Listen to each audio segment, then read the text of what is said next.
Because there's things I want to do on a bench press to keep myself safer, because bench press is obviously, it's ideally where you're going to lift the most weight on your chest, on your upper body, right? We're getting a good, stable, fixed position, and we're putting the bar where it,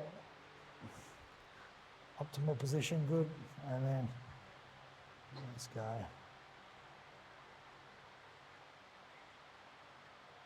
Good. So, always that. In here it doesn't matter, but I don't like that is no good, and the thumbless grip.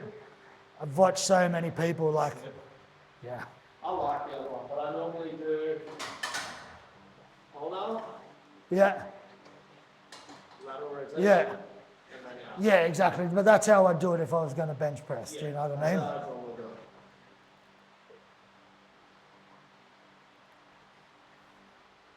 Go. Try and hit. There, and then pump. Boom.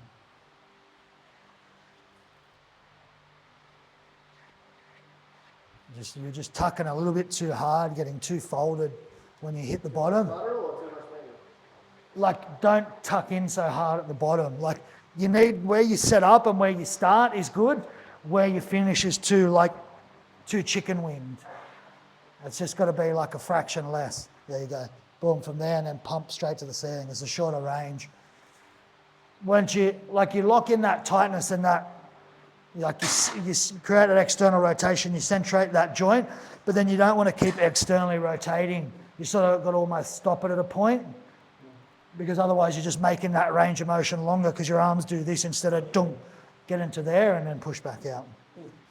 Show us a push-up. Surely I can get a push-up like you, huh? About it. Good. Okay, that's fine, but let's finish the push-up. So all the way, push harder. That's your top range. That's where you start your push-up from. So push, you want to try to create as much space between here and the floor as you can. So top range, like you try and touch that back. Good, push out harder, harder, harder. Touch this to the ceiling. Now go down, chest to the floor, squeeze the back. That's it. Now up, push that apart, reach in. So that, yeah, down tight, that's it. And then reach at the top, reach hard. There we go. Try and keep this locked on though. Now don't change this, move from the shoulder blades. Shoulder blades, shoulder blades, shoulder blades. Push the shoulder blades. Good. Got to move your shoulder blades more through the whole range. That's it. And move the shoulder blades on the way up. Nice.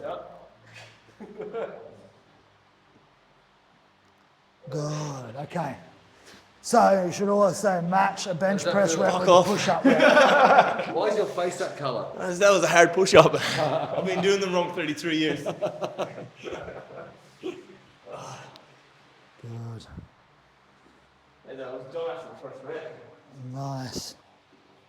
Protract a little bit harder out there. Push through here a bit more. That's it.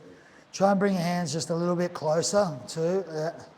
And now just reach out harder at the top. Just so for you get more, that's it. You need more protraction in the scapulars. Harder. Oh, push, push, push, push, push, push. Higher, higher there. Try and get that to spread, not here. No, too much there. Push that apart more. Try and get the scapulars to widen here, not around the back. That's it, keep the abs on. And now shoulder blades, move those shoulder blades, good. Now push the shoulder blades out, don't let them stay restricted. All the way there. Let those traps lengthen and roll that way too, good.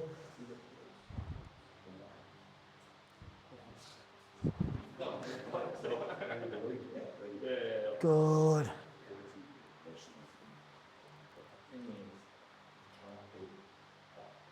All the way, all the way, all the way, yes.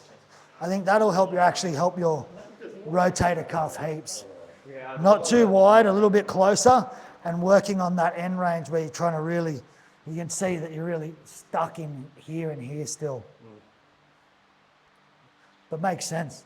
Like this is like push-ups and bench press are not the same thing. They're different. They should be, you know what I mean?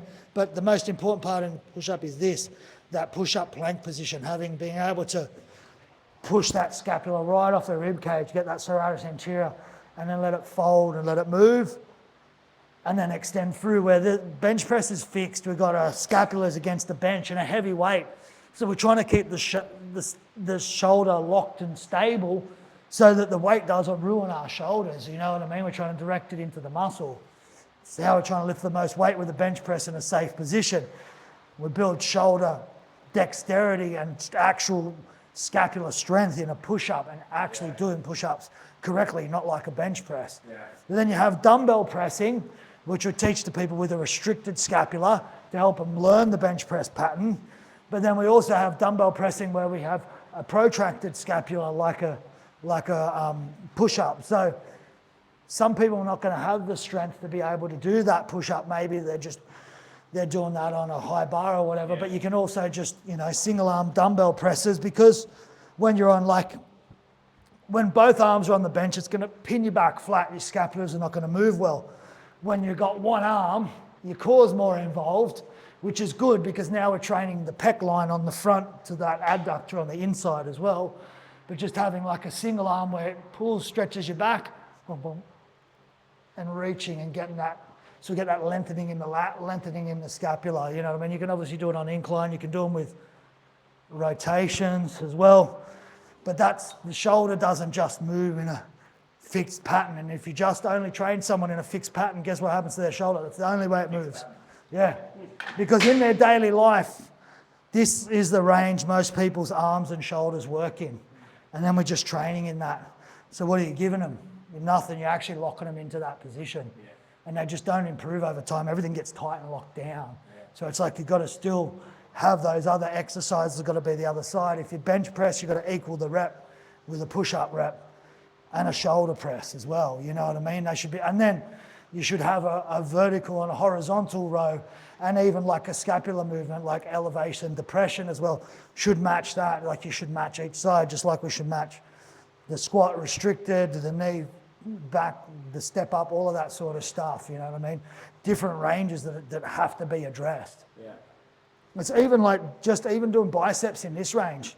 You're not doing biceps with your elbows high, triceps with your elbows high. You can work on like good shoulder like flexibility as well. A lot of people can't do that, and that's super important. Yeah.